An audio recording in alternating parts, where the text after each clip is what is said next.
मुख्यमंत्री देवेंद्र फडणवीस यांचा 20 एप्रिल रोजी मुख्यमंत्री सचिवालय हैदराबाद हाऊस इथं जनता दरबार आयोजित करण्यात आलेला आहे। मुख्यमंत्री दुपारी 12 ते 1:30 या काळात नागरिकांची निवेदनं स्वीकारणार आहेत। नागरिकांनी दुपारी 12 ते 1:30 यावेळी जनता दरबारात उपस्थित राहून आपली निवेदनं सादर करावीत असं मुख्यमंत्री सचिवालयानं म्हटलेलं आहे। कोल्हापूरसह कर्नाटक राज्याला पाणी पुरवठा करणाऱ्या कळमवाडी धरणाची गळती काढण्याचं काम सुरू आहे। या कामाची मंत्री प्रकाश आंबेडकर यांनी पाहणी करून पाटबंधारे विभागाच्या अधिकाऱ्यांसोबत बैठक घेतली आहे। यावेळी धरणाच्या पहिल्या टप्प्यातील दुरुस्तीचं काम 1 ते 20 जून पर्यंत पूर्ण करण्याच्या सूचना आंबेडकर यांनी दिलेल्या आहेत। परभणीत कर्जबाजारीपणाला कंटाळून आत्महत्या केलेल्या शेतकरी दाम्पत्याची बच्चू कडू यांनी सांत्वनपर भेट घेतली आहे। सरकारला शेतकऱ्यांशी देणं घेणं नाही असं बच्चू कडू यांनी म्हटलंय। सरकार शेतकऱ्यांची कुचंबणा करतंय अशी टीकाही कडूंनी केली आहे। रायगड जिल्ह्यातील तांबाटी ग्रुप ग्रामपंचायतीचे अधिकारी प्रशांत कदम यांचा गौरव करण्यात आलाय। त्यांना राज्य शासनाचा आदर्श ग्रामपंचायत अधिकारी पुरस्कार जाहीर झालाय। प्रशांत कदम यांनी ग्रामपंचायत हद्दीत विविध नाविन्यपूर्ण असे उपक्रम राबवले। केंद्र आणि राज्य सरकारने त्यांच्या कामाची नोंद घेतली आहे। यवतमाळमध्ये आदिवासी प्रधान जमात साहित्य आणि सांस्कृतिक कला महोत्सवाचं आयोजन करण्यात आले। आदिवासी विकास मंत्री अशोक उईके यांच्या हस्ते या महोत्सवाचं उद्घाटन करण्यात आले। उच्चतम साहित्य निर्माण करावं आणि प्रधान समाजाची स्वतंत्र ओळख निर्माण करावी असं आवाहन उईकेंनी केलं। केंद्रीय कोळसा आणि खाण मंत्री जी किशन रेड्डी यांनी शिर्डीत साईंचं दर्शन घेतलं। त्यांनी साईबाबांच्या माध्यान्ह आरतीला हजेरी लावली। देशात चांगला पाऊस पडू दे असं साकडं जी किशन रेड्डी यांनी साईबाबांना घातलंय। आप नेते राघव चड्डा यांनी आज शिर्डीत साईंचं दर्शन घेतलंय। देशवासियांच्या दुःखाचं निवारण व्हावं असं साकडं त्यांनी साईचरणी घातलंय। तर पुढच्या वेळी पत्नीला घेऊन दर्शनाला येणार असल्याचं त्यांनी म्हटलंय। शिर्डी विमानतळावर कनेक्टिव्हिटी नाही, त्यामुळे भाविक आणि विमान प्रवाशांची गैरसोय होत असल्याचं राघव चड्डांनी म्हटलंय। शिर्डी देशभरातून कनेक्टिव्हिटी असायला हवी यासाठी संसदेत आवाज उठवणार असल्याचं राघव चड्डांनी म्हटलंय।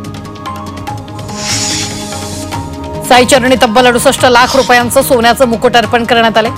788 ग्रॅम वजनाचा सुंदर नक्षीकाम केलेला सुवर्ण मुकुट साईबाबांना अर्पण केला। आंध्र प्रदेशातील साई भक्ताकडून साईचरणी सोन्याचा मुकुट अर्पण करण्यात आलाय।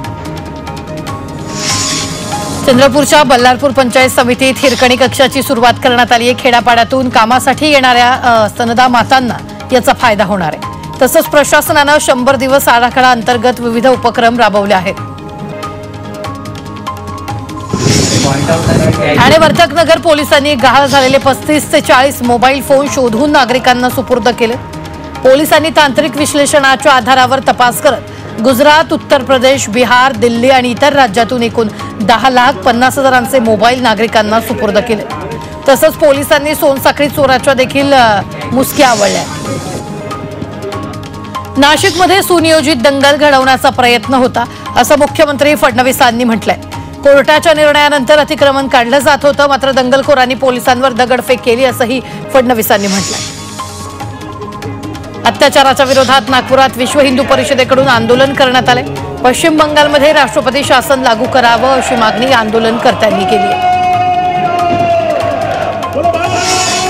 पश्चिम बंगालमध्ये हिंदू समाजावर होत असलेल्या अत्याचाराच्या विरोधात यवतमाळमध्ये विश्व हिंदू परिषदेनं निदर्शनं केली आहे। यावेळी प्रशासनामार्फत राष्ट्रपतींना पाठवण्यात आलेल्या निवेदनात पश्चिम बंगालमध्ये राष्ट्रपती शासन लागू करण्याची मागणी त्यांनी केली आहे।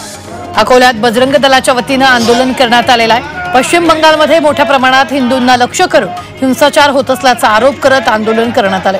हिंदूंच्या जीविताची आणि मालमत्तेची सुरक्षा सुनिश्चित करावी अशी मागणी आंदोलनकर्त्यांनी केली आहे। पश्चिम बंगालच्या ममता बॅनर्जी सरकार विरोधात अमरावतीत विश्व हिंदू परिषद आणि बजरंग दलाच्या वतीनं आंदोलन करण्यात आले। पश्चिम बंगालमध्ये हिंदूंवर अत्याचार होत असल्याचा आरोप आंदोलनकर्त्यांनी केला। भिवंडीत प्रांत कार्यालयासमोर धरणं आंदोलन करण्यात आले।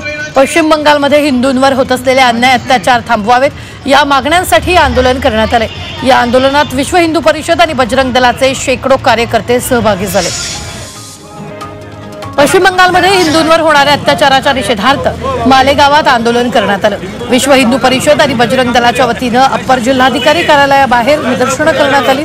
पश्चिम बंगालमध्ये राष्ट्रपती राजवट लागू करण्याची मागणी करण्यात आली। शहापूर तालुक्यात आदिवासी बांधवांनी आंदोलन केलंय। समृद्धी महामार्गावरील कसारा बोगद्याबाहेर त्यांनी बिऱ्हाड थाटलंय। भूसंपादनाचा मोबदला मिळाला नसल्याचा आरोप त्यांनी केला असून जोपर्यंत मोबदला मिळणार नाही तोपर्यंत इथून हटणार नाही असा पवित्रा आंदोलनकर्त्यांनी घेतलाय। कर्जतमधील माळवाडी गावात घरफोडी झाली आहे। या घरफोडीत चोरट्यांनी तब्बल 35 ते 40 तोळ्यांचे दागिने लंपास केलेत। या घटनेमुळे परिसरात खळबळ माजली असून या प्रकरणी पोलिसांचा अधिक तपास सुरू आहे। कल्याणच्या रुंदे गावाजवळ टँकर उलटलाय। पळेगाव रुंदे टिटवाळा रस्त्यावर हा अपघात झालाय। रस्त्याचं काम अपूर्ण असल्यानं ही घटना घडली आहे, तर अपघातात टँकर चालक गंभीर जखमी झालाय। वर्धा जिल्ह्यातील चिखलीमध्ये शेतातील गोठ्याला अचानक आग लागली। यात शेतीउपयोगी साहित्य, जनावरांचं वैरण जळून खाक झालंय। आगीची माहिती मिळताच गावातील नागरिकांनी आग आटोक्यात आणण्याचा प्रयत्न केला। पंचनामा करून प्रशासनानं आर्थिक मदत करावी अशी मागणी शेतकऱ्यांनी केली। नागपूरच्या भांडेवाडी डंपिंगमध्ये भीषण आग लागली। भांडेवाडी कचरा डंपिंग यार्डमध्ये आग लागलेली आहे। घटनास्थळी अग्निशमन दलाच्या गाड्या दाखल झाल्या। कचऱ्याच्या लागलेल्या आगीतून निघणाऱ्या धुराचा आरोग्याला त्रासदायक असल्याचा आरोप नागरिकांनी केला। गडचिरोली सेवानिवृत्त महिला अधिकाऱ्याच्या हत्येमागे भाडेकरूचा हात असल्याचं समोर आलंय। मृत महिला कल्पना उंदीरवाडे या जिल्हा परिषदेच्या शिक्षण विभागातील निवृत्त अधिकारी होत्या। कर्जामुळे त्रस्त असलेल्या भाडेकरू आरोपीनं त्यांची हत्या करून अंगावरील दागिने पळवले। पोलिसांनी 5 दिवस तपास करत आरोपी विशाल वाळकेला बेड्या ठोकल्या। राष्ट्रीय महिला आयोगाचं पथक पश्चिम बंगालच्या मुर्शिदाबादला भेट त्यांनी दिली। पीडित महिलांनी राष्ट्रीय महिला आयोगाच्या पथकासमोर आपल्या व्यथा मांडल्या। अनेक महिलांना रडू कोसळलं तर दगडफेक करत घरात घुसून मारहाण करण्यात आली। तसंच मुलींना घराबाहेर काढण्यात आलं असा आरोप पीडित महिलांनी केला। चंद्रपुरात शिवभोजन संचालक ॲपमध्ये तांत्रिक बिघाड झालाय, त्यामुळे केंद्रावर येणाऱ्या नागरिकांना याचा नाहक त्रास सहन करावा लागला। तक्रारी आणि पाठपुरावा करूनही वरिष्ठ स्तरावरून यावर कुठलीही कारवाई झालेली नाही। नांदेडमध्ये गोदावरी नदी घाटावरून दिवस रात्र वाळूचा अवैध उपसा सुरू आहे। शेकडो ट्रकद्वारे वाळू उपसा सुरू असल्यानं इथले ग्रामस्थ त्रस्त झाले। रहाटी इथं रात्रीही नदीपात्रात जेसीबीनं वाळू उपसा सुरू आहे। रात्रभर भरधाव धावणाऱ्या ट्रकमुळे ग्रामस्थ त्रस्त झाले। यावर कारवाई करण्याची मागणी ग्रामस्थांनी केली।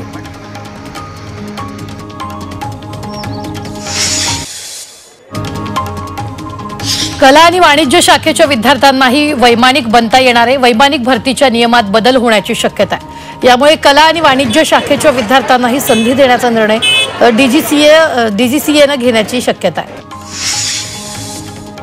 MST CETच्या दुसऱ्या टप्प्यात अभियांत्रिकी अभ्यासक्रमाच्या प्रवेशाची परीक्षा आजपासून सुरू झाली आहे आणि या परीक्षेसाठी 4,64,000 विद्यार्थ्यांनी अर्ज नोंदणी केली आहे। ही परीक्षा 181 केंद्रांवर होणार असून यापैकी 9 केंद्र महाराष्ट्राबाहेर आहेत। नागपूर शिक्षक भरती घोटाळा प्रकरणात धक्कादायक माहिती समोर आली आहे। 540 बोगस शालार्थ आयडीच्या माध्यमातून लूट करण्यात आली। 540 पैकी बहुतांश शिक्षक अस्तित्वात नसल्याची माहिती समोर आली आहे। अहिल्यानगरमधील संगमनेरच्या पोखरी हवेली गावात गेल्या 2 ते 3 महिन्यांपासून भीषण पाणी टंचाई निर्माण झाली। पाण्याअभावी ग्रामस्थांचे मोठ्या प्रमाणात हाल होत आहेत। पाणी विकत घेण्याशिवाय पर्याय नसल्याची व्यथा ग्रामस्थांनी व्यक्त केली आहे। नाशिकच्या मनमाडमध्ये बिबट्याची दहशत पसरली आहे। भरवस्तीत बिबट्याचा वावर आढळून आलाय। सीसीटीव्ही कॅमेऱ्यात बिबट्याची दृश्य चित्रित झाली असून बुधलवाडी दरगुडे वस्ती भागात बिबट्यानं 3 कुत्र्यांची शिकार केली। या बिबट्याला तातडीनं जेरबंद करण्याची मागणी नागरिक करतायत। अकोल्यात उन्हाचा फटका जनावरांना बसतोय। उन्हापासून कोंबड्यांचा बचाव करण्यासाठी पातूर इथं एका शेतकऱ्यानं एक उपाय शोधून काढलाय। शेतकऱ्यानं पोल्ट्री फार्मवर लावण्यात आलेल्या टिनाला पांढरा रंग लावलेला आहे आणि छतावर वॉटर स्प्रिंकलर तसंच पोल्ट्री फार्मच्या आत कोंबड्यांसाठी 6 कूलर लावले। उत्तरेकडून उष्ण वारं येत असल्यामुळे राज्यात तापमानाचा पारा वाढलाय। मध्य महाराष्ट्रात सोलापूरसह विदर्भात अकोला, अमरावती, यवतमाळमध्ये तापमानानं 40 ओलांडली आहे, तर मराठवाड्यात औरंगाबाद आणि परभणीमध्ये तापमानानं 40 ओलांडली आहे। नाशिक जिल्ह्यात उन्हाचा तडाखा वाढलाय। तापमान 40 पार गेल्यानं नाशिककर उकाड्यानं हैराण झाले। नाशिककरांना उष्माघाताचा धक्का बसू नये यासाठी पोलिसांनी दुपारी 1 ते 4 या वेळेत काही सिग्नल्स बंद ठेवण्याचा निर्णय घेतला। त्यामुळे शहरातील 50 पैकी 30 सिग्नल दुपारी बंद ठेवण्यात येणार आहेत, तर बाकी सिग्नल हे ब्लिंक मोडवर असणार आहेत। रायगडच्या महाडमध्ये वीज पुरवठा खंडित झालाय। तांत्रिक बिघाडामुळे मध्यरात्रीपासून वीज खंडित आहे। त्यामुळे ऐन उन्हाळ्यात वीज पुरवठा बंद झाल्यानं नागरिक हैराण झाले। गोंदिया जिल्ह्यात 69 शाळांचा वीज पुरवठा खंडित झालाय, तर थकीत विद्युत बिलामुळे वीज पुरवठा खंडित करण्यात आला। शाळांवर 5,80,000 रुपयांचं बिल थकीत असून ऐन परीक्षेच्या काळात विद्यार्थ्यांची मोठी गैरसोय होते।